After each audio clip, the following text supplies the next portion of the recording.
안녕하세요. 최명신 교수입니다. 이 수업은 논문 작성을 위한 통계 기법에 대한 수업인데요. 코로나 바이러스로 인해서 직접 교실에서 만나 뵙지 못하고 이렇게 온라인으로 먼저 수업을 하게 되었습니다. 먼저 이 수업은요, 통계학 수업이 아닙니다. 여러분들이 경영학도로서 논문을 쓰기 위해서 필요한 어떤 통계 분석과 그 결과 해석을 위한 기초 지식을 학습을 하고요. 다음에 이 연구 논문에 있어서 통계에 있어서 꽃이라고 하는 회귀 분석의 기본 이론을 학습을 하게 됩니다. 회귀 분석이 중요한 이유는 뭐냐면 어떤 현상의 인과관계, 어떤 현상이 일어났을 때 그 현상이 일어나는 원인과 결과를 그 관계를 알 수 있도록 해주는 게 회귀 분석이기 때문에 회귀 분석은 아주 중요합니다. 그래서 나중에 이제 좀 더 고급 단계로 가면 구조방정식 모형을 배울 텐데요. 회귀 분석을 이해를 못하면 구조방정식도 이해를 못하는 거고요. 예, 그래서 구조방정식을 못해도 회귀로 여러 번 돌리면 또 구조방정식만큼 결과가 나오거든요. 그래서 일단은 이 회귀를 아는 게 상당히 중요합니다. 그리고 저희 수업은 근본적으로 이 회귀 분석을 하는 프로그램 SPS를 실습하는데 중점을 두고 있습니다.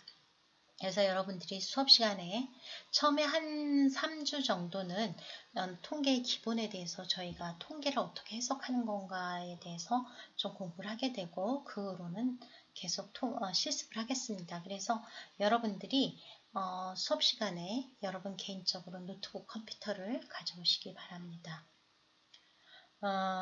그리고 또 하나는 남의 논문을 읽을 때 그 통계적으로 어떻게 되었는지, 이 통계를 잘 적용했는지 못했는지 그거에 대해서 여러분들이 이제 평가할 수 있어야 됩니다.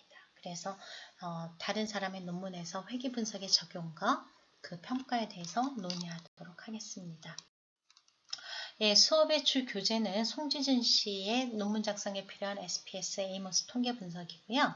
이 책을 꼭 개정 중판에 사시기 바랍니다. 이 책 초본과 많이 다릅니다. 초본에 많이 실수했던 거, 안 냈던 거를 개정 중급판에서 다 수정하고 더 많이 필요한 것들을 더 많이 업데이트를 하였습니다. 그래서 가능한 한 이 책을 사시기 바라고요. 보조 교재로는 SPS 매뉴얼 사두시면 좋을 것 같습니다.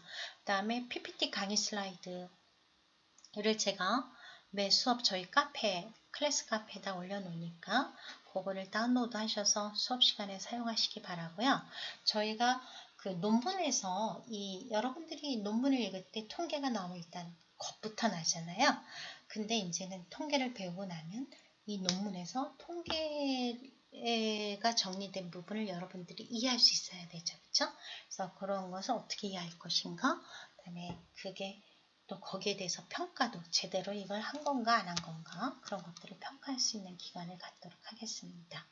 그래서 논문은 저희 클래스 그 평가 방식은요. 중간 기말 40%씩 그리고 출석이 20%입니다. 이 수업은 출석을 많이 하면 진도를 못 따라가기 때문에 가능한 한 출석에 좀 중점을 두었습니다. 그리고 중간 기말은 모두 시험을 봅니다.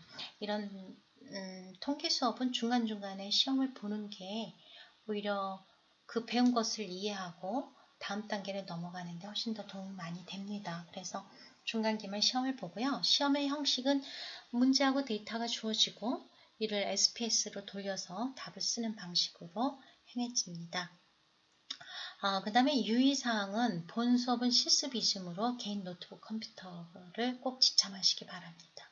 그리고 저희 카페 주소가 카페.다음.net SUBMIS 리서치 저희 카페 주소입니다. 그래서 수업 시간에 쓰는 모든 자료는 이 카페에 있습니다. 그래서 여러분들이 매 수업 시간 전에 카페에 들려서 오늘 수업에 필요한 자료들을 다운로드 하시고 수업 시간에 사용하시기 바랍니다.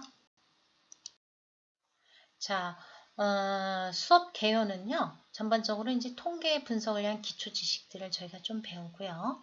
그 다음에 SPS 프로그램에 대해서 배우고, 그리고 나서는 이제 그 논문 쓰는 방식에 따라서, 논문 쓰는데 통계를 하는 순서에 따라서 저희가 그 SPS를 어떻게 사용할 것인가에 대해서 저희가 실습을 하게 됩니다.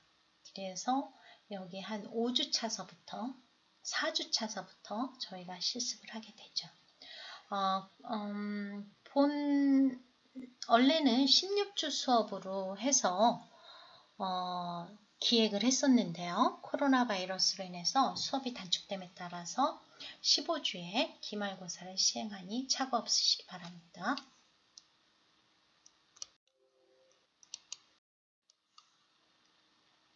자, 본 수업은 일단은 한 3차시까지는 저희가 에이모스를 직접 들어가지 않고요. 에이모스를 하기 위해서 여러분들이 알아야 될 통계의 기초 지식들을 배우는 시간들을 갖도록 하겠습니다. 물론 SPS 그 회귀 분석 하실 때도 이 부분을 하셨어요. 그래도 늘 들어도 새롭고 들을 땐 알지만 막상 본인이 하려고 하면 또 생각 안 나는 부분들이 있지 않습니까? 그래서 다시 한번 복습하는 마음 편하게 듣는 시간을 가지시기 바랍니다. 자, 본 수업은 먼저 연구란 무엇인가? 그 다음에 통계 역할은 무엇인가? 그 다음에 그에 대해서 좀 간단히 얘기를 하고요. 그 다음에 통계 기초에 대한 집중치와 분산, 저희가 흔히 얘기하는 평균과 분산에 대해서, 그리고 모집단과 표본에 대해서 그 개념들을 이해하고 넘어가겠습니다.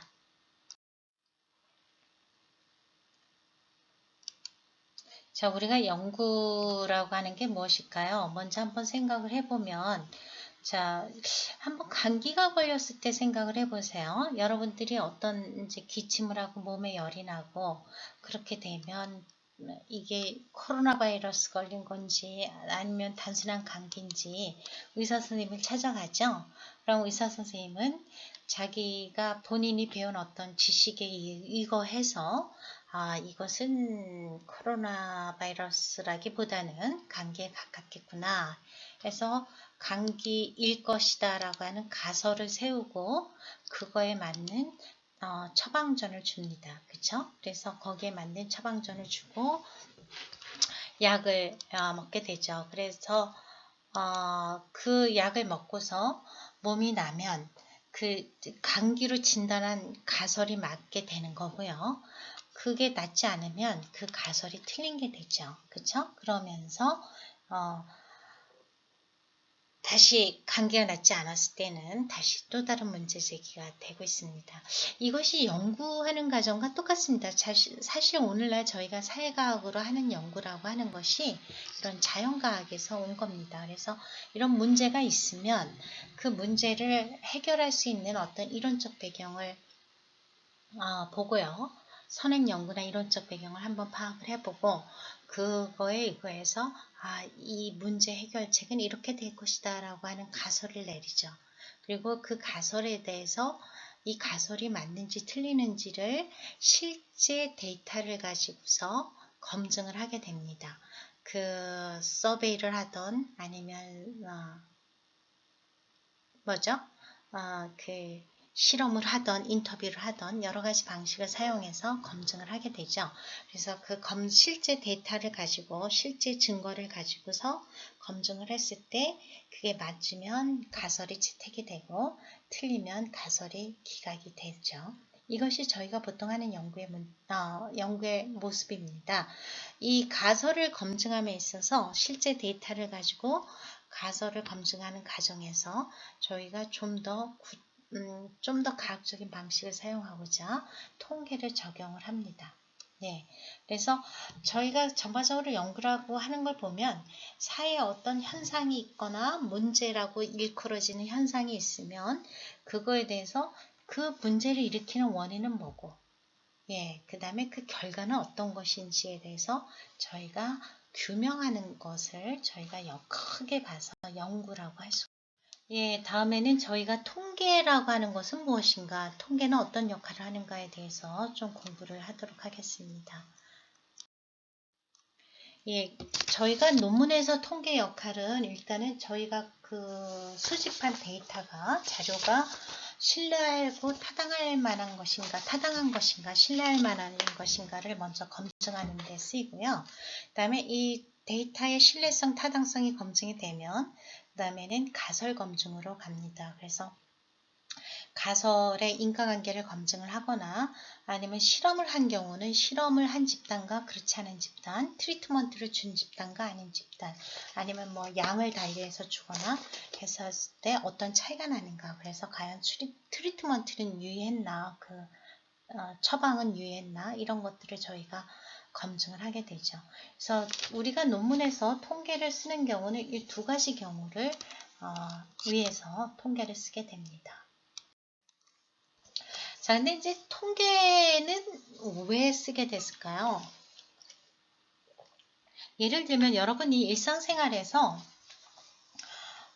어떤 결정을 할 때 보면은 어떻게 결정을 하죠? 통계는 사실은 저희가 많이 씁니다. 통계는 다른 말로 하면은 확률을 기반으로 한 학문이에요.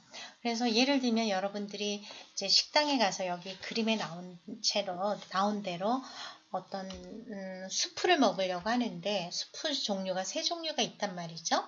그럼 세 종류 중에 하나를 정하려면 주로 뭐를 바탕으로 해서 정하게 되죠? 자신의 경험을 바탕으로 해서 정하게 되죠. 1번 스프는 내가 10번을 먹었는데 한 7번이 좋았어. 2번 스프는 내가 10번을 먹었는데 처음에 먹고서 못 먹겠더라. 3번 스프는 내가 10번을 먹었는데 굳이 남이 사주면 먹지만 뭐 먹으면 괜찮지. 한 3번 정도? 그러니까는 그래, 난 1번을 택하지. 이렇게 나름대로 경험에 의한 확률에 의해서 자신의 의사결정을 하잖아요. 그래서 항상, 근데 사실은 이 각 그 음식점마다 똑같은 이름의 수프래도 맛이 어떻게 나올지 모르는 거죠. 그거는 사실은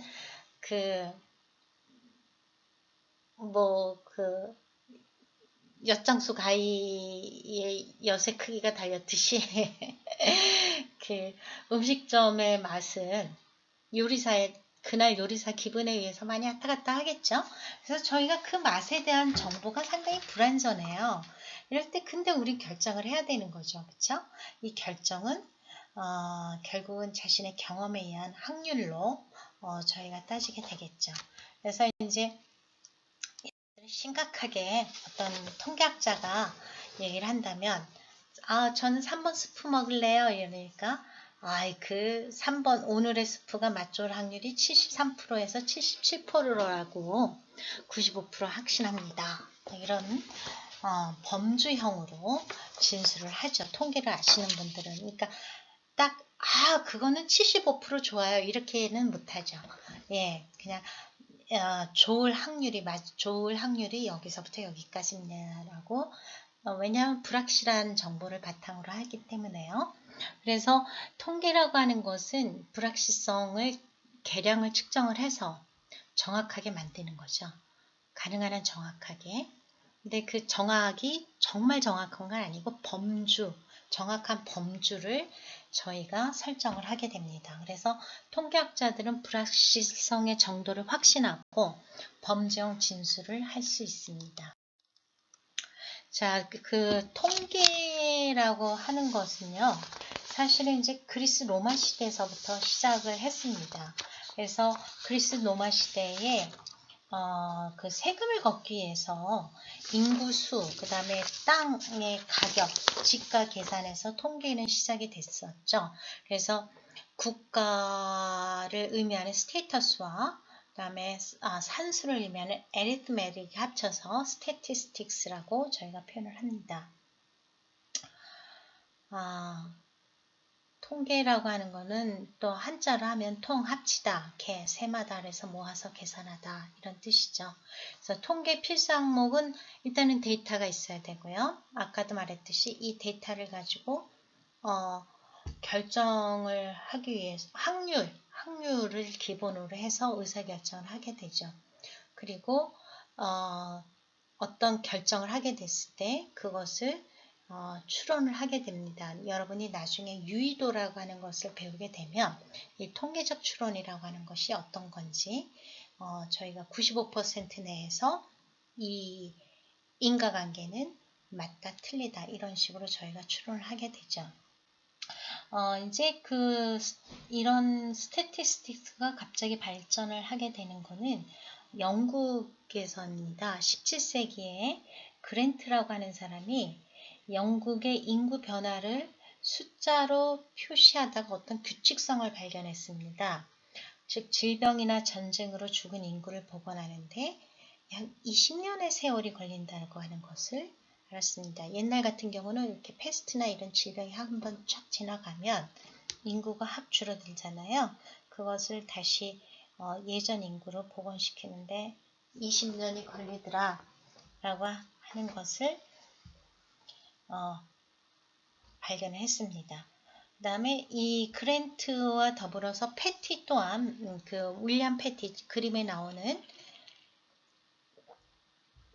정치 산술이란 책을 발간을 했는데요. 이 발간이 1699년에 발간을 하죠. 네, 이분은 이제 사람의 사망 원인을 쭉 모아서 분석을 했습니다. 그랬더니 사건으로 죽는 사람의 숫자나 사고로 죽는 사람의 숫자나 질병으로 죽는 사람의 숫자가 비슷하다, 비율이 비슷하다라고 하는 것을 발견을 합니다. 그리고 이런 것들을 어떤 인간의 행동 양식을 나름대로 이런 패턴들을 발견을 해서 책을 만들어내죠. 그래서 Several Essays in Political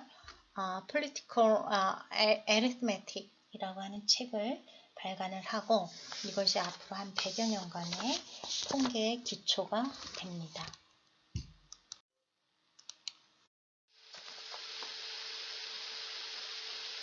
이 통계학은 이게 잘 적용이 되면은 상당히 아름다운 결과가 있고요.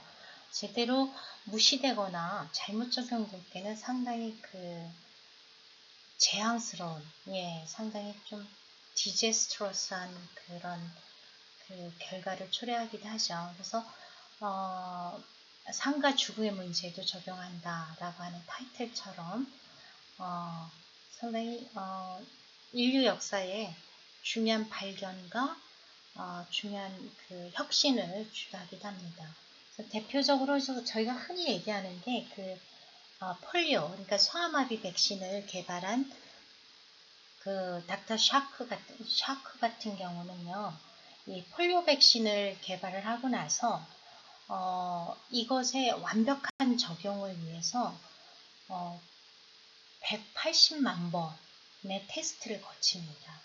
그리고 180만 번의 테스트를 거쳐서 이게 거의 완벽하다, 거의 부작용이 없다라고 하는 확신이 난 다음에 소아마비 백신을 이제 상용화하기 시작합니다.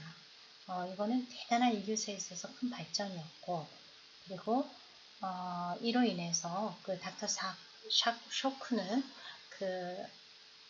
그의 타임지에 그의 인물로 선정이 됩니다.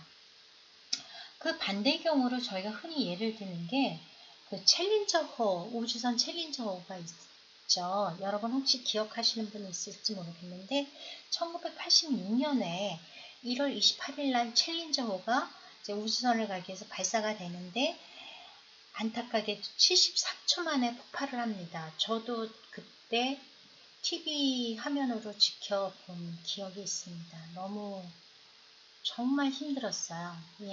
보는 앞에서 우주선이 폭파하고 사람이 죽는다는 거. 근데 여기 이 문제는 O자 모양의 링이 있는데 이게 이제 실리콘으로 되어 있는데 이게 겨울이면 좀 이렇게 탄력성이 적어서 잘 부착이 되기가 힘든가 봐요. 어려운 면이 있나 봐요. 그래서 이 오링이 안전히 그 가스가 나오는 걸 막아줘야 되는데 그게 완벽하게 서로 부착이 안 돼가지고 거기서 가스가 새어나와서 이제 그 우주선 챌린저 5가 폭발을 했죠. 그 그림에 보이는 이 7명의 그 훌륭한 예, 그 우주 비행사들이 순식간에 예, 저희와 삶과 죽음을 달리하는 예, 저 하늘나라로 예, 죽게 되는 이런 사고가 그 자그마한 오링에서 예, 비롯됐다는 게 참 아이러니합니다. 근데 이런 경우 이제 그 더운 날씨, 추운 날씨, 더운 날씨 아까 그 수화막 백신에서 보여주듯이 테스트를 많이 했었어야 되는데 그냥 몇 번 해서 괜찮다 해서 걱정을 안 한 거죠. 그래서 어떤 통계학적으로 좀 깊게 통계학적으로 좀 미리 분석도 하고 했었어야 되는데 그런 것들을 하지 않고 대강 넘어간 관계로 이런 커다란 사고가 유발됐다는 게 참. 자, 그 다음에 저희가 이제 통계 기초로 들어가겠습니다. 통계 기초로 가장 중요한 게 이제 여러분들이 뭐 의뢰에 어떤 숫자가 있으면 숫자의 집단이 있으면 항상 거기서 통계와 분산을 먼저 보죠. 그래서 통계와 분산 그리고 모집단과 표본에 대해서 얘기를 나누도록 하겠습니다. 그 어떤 수가 있을 때, 숫자들이 있을 때, 숫자들을 이렇게 describe 하는, 숫자들을 묘사하는 중요 테크닉으로 집중 경향치하고 분산도가 있습니다. 센트럴 로케이션, 집중 경향치는 그 평균, 중간값, 최빈값, 민, 미디안 모두 세 가지가 있습니다. 그리고 분산으로는 범위, 분산, 표준 편차 이렇게 분산도가 있죠. 자, 먼저 집중 경향치에 대해서 보도록 하겠습니다. 먼저 이 도서 대출 건수가 25명의 도서 대출 건수가 있어요. 91권서부터 아마 165권까지, 188권까지 있네요. 책을 많이 읽었네요. 여기 분들은. 자, 25명입니다. 근데 숫자가 있는데 도대체 이게 많이 빌렸다는 건지 적게 빌렸다는 건지 뭐 알 수가 없죠. 자, 이걸 정리하기 위해서는 주로 어떻게 정리할까요? 많은 수서부터 적은 수까지. 예, 그래도 보면 숫자의 나열이죠. 이걸 의미 있게 하기 위해서는 대부분 하는 방식은 이제 그 방식이죠. 이렇게 구간을 정해서 이 구간에 몇 명이 속하는가를 저희가 봅니다. 그래서 지금 그 숫자를 보면 90건에서 110건까지는 2명, 110건에서 130건까지는 9명, 130에서 150명까지는 6명, 150에서 170까지는 5명, 170에서 190명까지는 3명이 있다라고 하는 것으로 정리를 할 수가 있습니다. 그래서 총 25명이 나오죠. 그래서 90에서 110건까지 빌린 2명, 110건까지 보면 전체에서 한 8%, 그쵸? 예, 110에서 130은 36%. 예, 제일 많죠? 그 다음에 130에서 150은 24%, 150에서 170은 20%, 170에서 190은 12% 정도 이렇게 분포표를 저희가 만들 수 있습니다. 자, 이것보다 더 좋은 거는 그래프를 그리는 거죠. 그래서 여기 히스토그램처럼 이렇게 그래프를 그리면 금방 굳이 뭐 숫자로 설명을 하지 않아도 눈에 금방 보일 수가 금방 이해하기가 쉽게 딱 한눈에 보였습니다. 자, 우리가 흔히 나이팅게일 하면 이제 그 백의 천사. 그래서 간호사, 그러니까 뭐 병든 사람을 간호하고 하는 걸로 우리가 흔히 그 이미지를 떠올리기 쉬운데요.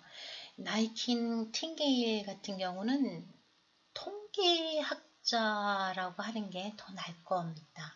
그래서 나이팅게일이 한 일 중에 가장 이제 유명한 일이 뭐냐면, 나이팅게일이 전쟁에 나가서 보니까 전쟁에서 직접 다쳐서 죽는 사람보다는 그 병원에서 균에 감염돼서 죽는 사람이 더 많은 거예요. 근데 이거를 이 죽은 사람은 몇 사람이고 감염돼서 죽은 사람은 몇 사람이고 뭐 이런 것들을 설명을 하는데 잘 사람들이 이해를 못 하더라고요. 그래가지고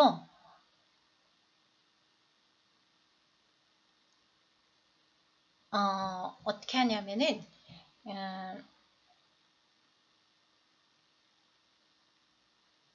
이거를 표로 다이어그램으로 만들었어요. 그래서 여러분 그림에서 보듯이 그 각 달별이에요. 에이프릴, 메이, 준, 뭐 그래서 1855년서부터 처음 그림, 여러분 1번 그림은 1854년 4월부터 1855년 3월까지 그림인데요. 빨간색은 병으로 죽은 숫자고요. 파란색은 감염이 돼서 죽은 사람들 숫자입니다. 그걸 한눈에 보기 좋게 이렇게 딱 다이아그램으로 나타내니까 이해가 금방 되겠죠? 그쵸? 그리고 그 까만색은 그 바운더리에 있는 다른 병으로 죽은, 그러니까 상처나 그 감염이 아닌 다른 병으로 죽은 숫자를 얘기합니다. 그 다음에 2번 그림을 보면 1855년 4월부터 1856년 3월까지의 그림인데요. 여기서도 마찬가지입니다. 그래서 이 감염으로 인해서 죽은 숫자가 훨씬 많기 때문에 감염이 되지 않도록 그 병원을 깨끗하게 해야 된다. 좋은 병원을 지어주십사라고 하는 것, 이렇게 프로포저를 올리는데 이걸 사용했고, 뉴스에도 이 다이어그램을 사용해서 사람들에게 이 전쟁이 왜 힘들고, 그 다음에 전쟁에서 그 병원의 시설이 얼마나 중요한가에 대해서 잘 보여주고 잘 설명하였습니다. 자, 다시 돌아와서 그러면 저희 그 집중 경향치에 보면은 아까 이제 미디안, 모드, 평균, 중앙값, 최빈값이 있었는데요. 이 왼쪽에 첫 번째 그림을 보면 숫자가 9, 15, 18, 22, 11, 22, 68 있습니다. 여기서 평균값은 25권이 나왔어요. 이걸 다 더해서 숫자를 더해서 7로 나누면 됩니다. 7개니까요. 25권이 나왔습니다. 근데 이걸 잘 보면 이 숫자의 분포는 어떤 특징이 있냐면 맨 마지막 68권. 68권을 읽은 사람이 아웃라이어예요. 그러니까 워낙 다른 사람하고 틀려요. 그러다 보니까 이 68권을 읽은 사람을 빼면 평균이 한 19 정도 나올 겁니다. 근데 이 사람으로 인해서 평균이 25권이 나왔어요. 근데 잘 보면 거기 7명 중에 6명은 아무리 많이 읽어도 22권이거든요. 근데 한 사람으로 인해서 25권이 나온 거예요. 그래서 어떤 아주 낮은 사람, 아주 높은 사람이 있을 때는 약간은 전체 평균은 약간은 뭐랄까요, 원래의 모습을 반영하기 좀 어려운 면들이 좀 있습니다. 그래서 저희가 우스갯소리를 하는 말이, 옛날에 어떤 장군이 강을 건너는데 그 강의 평균 깊이가 얼마냐 그랬더니 60입니다 이렇게 나와서, 그러면 강을 건너자꾸나 해서 건너는데 중간에서 다 빠져 죽었다 그러죠. 그 군사들이. 왜냐하면 평균은 60이지만 가장 깊은 곳은 150까지 내려가니까. 그래서 이제 이런 문제들이 이제 우리가 평균을 가지고 얘기할 때 그 분포도가 아웃라이어가 많은 경우 이런 문제들이 있습니다. 그다음에 이제 중앙값은 가운데 있는 값입니다. 그래서 그 11, 15, 18, 19, 22, 22, 63에서 네 번째 숫자 19번이 중앙값이 됩니다. 그 다음에 채빈값은 가장 많이 나오는 값이죠. 예, 그래서 유난히 많은 숫자가 나올 때 저희가 채빈값으로 하고 보통 이 값이 중앙값과 평균이 되는 케이스가 많이 있습니다. 예, 그 다음에 이제 꼭 숫자가 아니더라도 혈액형처럼 가장 많이 나오는 이런 캐릭터, 그러니까 문자죠. 문자에서도 채빈값은 구할 수가 있습니다. 자, 그 다음에는 저희가 분산도에 대해서 variability or spread, 분산도에 대해서 저희가 좀 공부를 하겠습니다. 분산도는 범위, range가 있고요. 분산 variance가 있고, standard deviation, 표준 편차가 있습니다.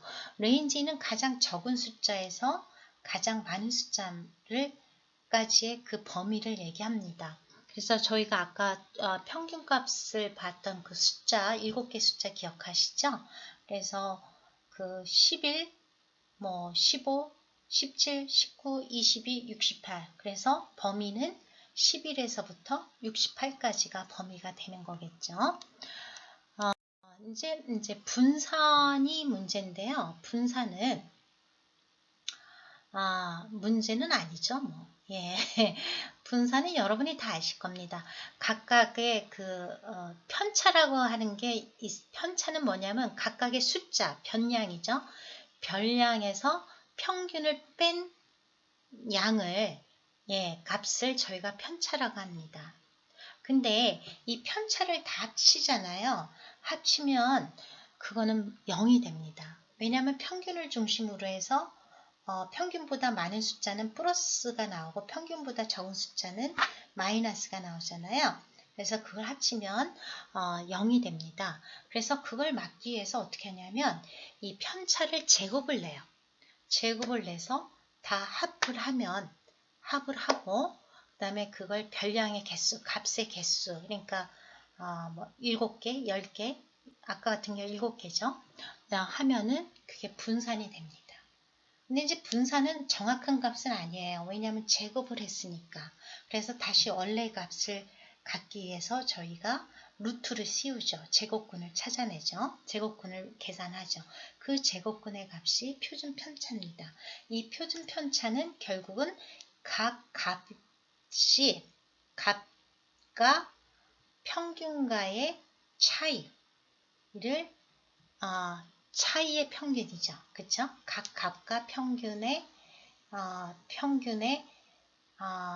차이, 표준 편차를 차이인데 이런 분산을 거쳐서 나오기 때문에 저희가 그걸 표준 편차라고 얘기를 합니다. 자, 그러면 한번 실습을 해보죠. 100명의 모집단에서 10명의 학생을 표본 추출해서 몸무게를 측정을 했습니다. 그래서 적은 숫자로 정리를 하면 40, 45, 56, 56이 4명이고요. 그 다음에 60, 62, 64, 65 이렇게 나왔습니다. 자, 그러면 이거를 평균을 한번 구하시면 어떻게 나오냐면 평균이 56이 나와요. 이 경우 채빈값도 56이죠. 그리고 미디언도 56이 됩니다. 그 다음에 분산을 구해볼까요? 분산을 구하시면 그 40인 경우 평균이 56이니까 평균과의 차이가 편차가 얼마죠? 16이죠.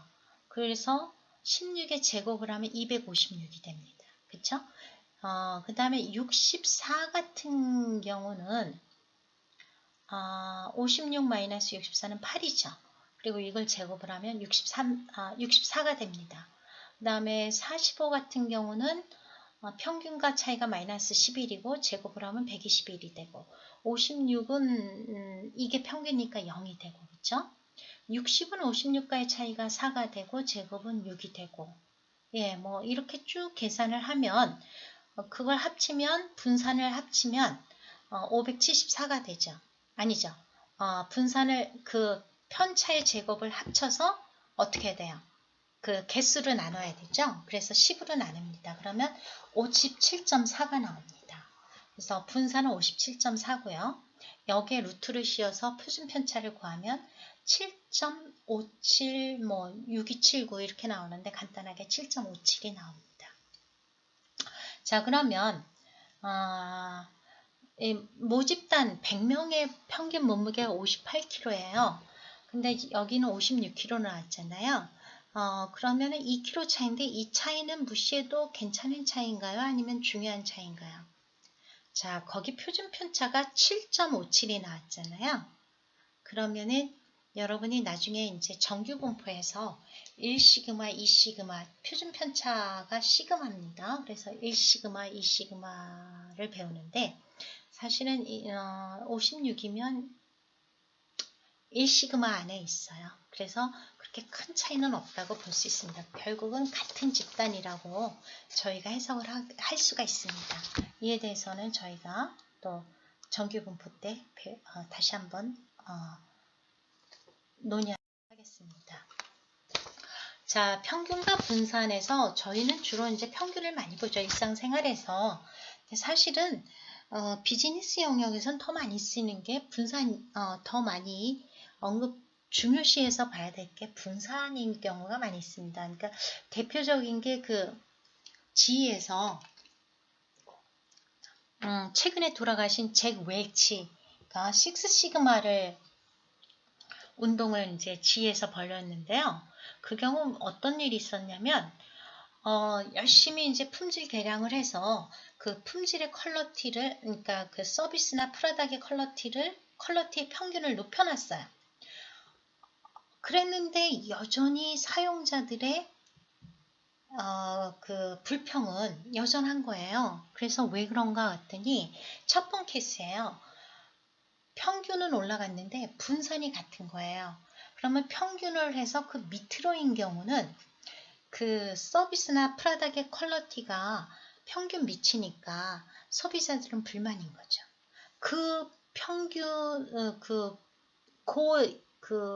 평균 미만에 해당하는 영역이 평균은 올라갔어도 똑같은 거죠. 평균 미만인 거는. 그러니까 그 평균 미만인 경우 소비자들은 불평을 하게 돼 있잖아요. 예. 그래서 안 되겠구나. 이 분산을 줄이는 게 중요하구나. 평균도 올리는 것도 중요하지만 분산을 줄이는 경우 소비자 입장에서는 자기의 제품이 안 좋다거나 자기가 받는 서비스가 뭔가 기대 이하, 평균 이하의 서비스를 받는다는 게 줄어들겠구나 라고 하죠. 그래서 그 두 번째 그림처럼 평균은 같지만 분산이 다를 경우, 분산이 좁을 경우는 훨씬 더 그 사용자들의 불평이 줄어들게 돼 있죠. 예, 그래서 그러면서 이제 식스 시그마 운동을 벌이게 되죠. 그래서 불량률을 0.99999%까지 끌어올리는, 예, 그런 품질 개선 운동을 벌이게 됩니다. 자, 그 다음에 저희가 평균과 분산 이후로 저희가 좀 알아봐야 될 게 모집단과 표본인데요. 사실 모집단과 표본에 관해서는 정규분포나 표준오차 할 때 또 한 번 나와야 됩니다. 근데 오늘 여기서 모집단과 표본을 굳이 보는 이유는 평균과 분산을 칭하는 기호들을 조금 더 여러분들이 알아두셨으면 해서 모집단 표본에 대해서 좀 공부를 하도록 하겠습니다. 자, 모집단은 제가 여러분들이 연구를 할 때 그 어떤 문제를 해결하려고 하는 거잖아요. 현상을 설명하거나, 그럼 그 현상이 일어나는 집단, 적용되는 집단, 문제가 적용되는 집단 전체를 모집단이라고 하죠. 예를 들면 우리나라 한국 대학생의 외모에 대한 인식을 제가 공부하고 싶어요. 제가 연구하고 싶으면 모집단은 뭡니까? 한국에 있는 전부 대학생이 모집단인 거예요. 그쵸? 근데 이 모집단을 전체를 대상을 해서 저희가 자료를 채집할 수가 없어요. 데이터를 컬렉트할 수가 없습니다. 너무 많으니까요. 그래서 저희가 여기서 표본을 뽑아냅니다. 그래서 예를 들면 대학생인 경우 나이대로 뽑아낼 수도 있겠고요. 그 다음에 지방, 서울에 있는 서울, 그 다음에 제주도, 강원도 이런 식으로 해서 제주도를 대표하는 학생, 대표라고 하긴 뭐하지만 무작위로 그 다음에 강원도에서 몇 명, 서울에서 몇 명, 충청도에서 몇 명 이런 식으로 그 모집단을 대표할 수 있는 성격을 대표할 수 있는 사람들을 랜덤하게 뽑아내서 저희가 표본을 만듭니다. 샘플이라고 하죠. 이 샘플링을 얼마나 객관적으로 잘하느냐에 따라서 사실은 이 통계의 결과가 얼마나 좋으냐 나쁘냐를 저희가 따질 수 있는데 그거는 나중에 구체적으로는 연구 방법론 시간에 저희가 그걸 하겠고요. 통계에서는 이제 이렇게 모집단을 대표하는 정도에서 표본이 형성이 된다. 그래서 전국의 우리나라의 모집단에 전국에 있는 대학생이 50만 명이라면 저희는 한 5천 명 정도만 뽑아서 5천 명에서 데이터를 컬렉트하죠. 근데 이제 저희가 갖는 전제는 뭐냐면 이 5천 명에서 뽑아낸 데이터 그리고 거기서 분석한 결과는 이 5천 명에만 적용되는 게 아니라는 거죠. 이 표본에서 뽑아서 나타난 결론은 결국은 모집단을 설명하기 위해서 모집단에도 적용할 수 있다라고 하는 전제를 가지고서 저희가 통계를 진행을 합니다. 자, 그래서 그 표본의 결과를 가지고 모집단에 대해서 설명하고 해석하고 이런 작업 때문에 사실은 이제 여러 가지 통계 기술이 쓰이고 어떻게 추론하는가, 정확히 추론하는 법에 대한 여러 가지 전제와 조건들이 있습니다. 그 때문에 저희가 조금 어려워하는 건 그렇죠. 근데 오늘 여러분들은 뭐를 알아두셔야 되냐면 그냥 기호들을 좀 알아두시기 바랍니다. 자, 모집단을 저희가 population이라고 합니다. 그리고 표본을 샘플이라고 합니다. 흔히 쓰는 말이죠. 그래서 모집단에서 표본을 추출하는 것을 저희가 샘플링이라고 하고요. 이 표본에서 나온 어떤 데이터를 가지고서 모집단을 추정하는 것을 estimation이라고 합니다. 그리고 모집단의 평균을 뮤라고 합니다. 어떻게 U처럼 보이죠? 뮤예요. 뮤고 그 다음에 모집단의 분산이 시그마죠. 시그마 제곱입니다. 모집단의 표준 편차는 시그마가 되겠죠? 자, 그 다음에 표본의 평균은 X바입니다. 위에 X의 위에 바가 있죠? 바가 있고요. 그 다음에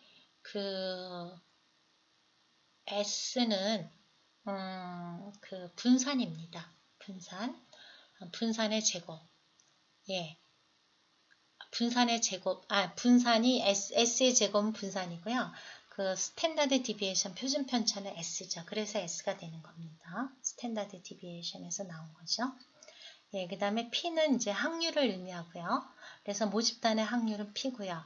그 표본의 확률은 그 P에 그 의의 모자처럼 쓴 거, 그런 걸로 표시가 됩니다.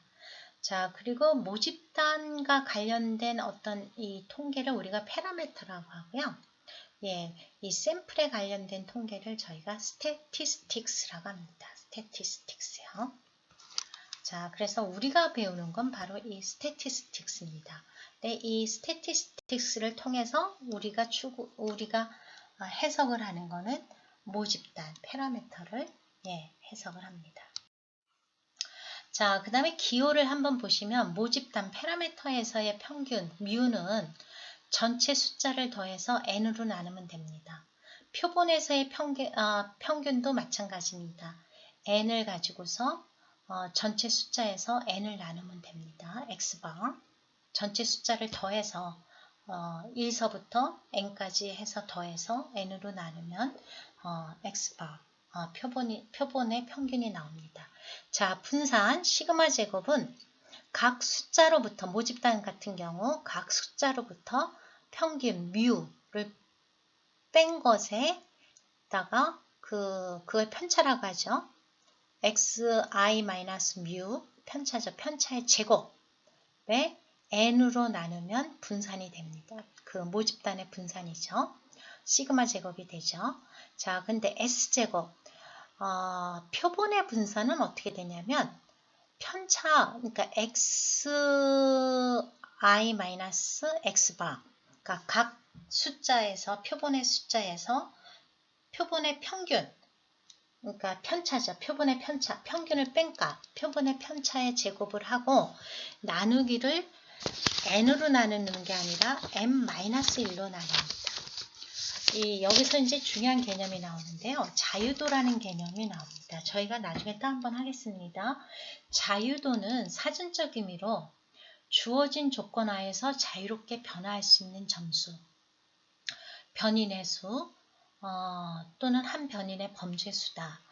기호로는 degree of freedom에서 df로 표시를 합니다. 자, 여기서 n-1이 되는 이유는 뭐냐면 이 분산을 할 때요. 평균이 고정돼 있잖아요. 예를 들면 아까 7개 숫자에서 평균이 19가 나왔어요. 그쵸? 그러면 이 19는 이미 하나 알려져 있잖아요. 예. 그러니까 이 19는 고정돼 있고 나머지 7개 숫자 중에 6개만 자유롭게 왔다 갔다 자유롭게 쓸 수가 있는 거예요. 그래서 고정이 돼 있기 때문에 그래서 자유롭게 쓸 수 있는 숫자는 거기 마이너스 1을 해줍니다. 그래서 n-1이라고 해요. 예. 왜냐하면 이제 그 n-하나의 정보가 손실되어 있는 거죠. 그래서 그것을 보충해 주기 위해서 나누기를 n-1이라고 합니다. 나중에 DF에 대해서 다시 한번 하겠습니다.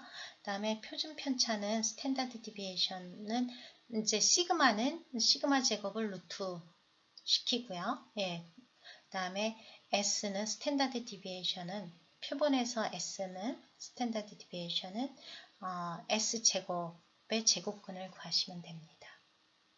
자, 그래서 다시 정리하면 파라메터 모집단에서는 평균을 뮤로 하고 분산을 시그마 제곱, 그리고 표준 편차를 시그마로 표시를 합니다. 그 다음에 표본 스태티스틱스에는 틱은 x바, 평균의 x바, 분산은 s제곱, 표준 편차는 s로 표시를 하게 됩니다. 이 기호들을 알아두시면 여러분이 나중에 앞으로 진도를 계속 나감에 있어서 좀 혼란스럽지 않게 진행을 할 수 있을 것 같습니다. 그리고 표본에서 분산을 구할 때 평균이 하나의 숫자로 고정이 되기 때문에 그 손실을 막기 위해서 저희가 자유도라는 개념을 써서 n-1로 나눈다 라고 하는 것을 알아두시기 바랍니다. 자, 그래서 오늘은 여러분들이 이미 다 알고 있는 건데요. 저희가 한번 복습, 이제까지 알고 있는 것을 다시 한번 복습하고 앞으로 나가는 데 있어서 기초할 수 있도록 이것에 기초해서 나가는 데 있어서 지장이 없도록 좀 다시 한번 정리해 봤습니다. 질문사항이 있으신 분들은 여기 적힌 이메일이나 전화로 저에게 질문을 해주시면 감사하겠습니다. 수고 많으셨습니다.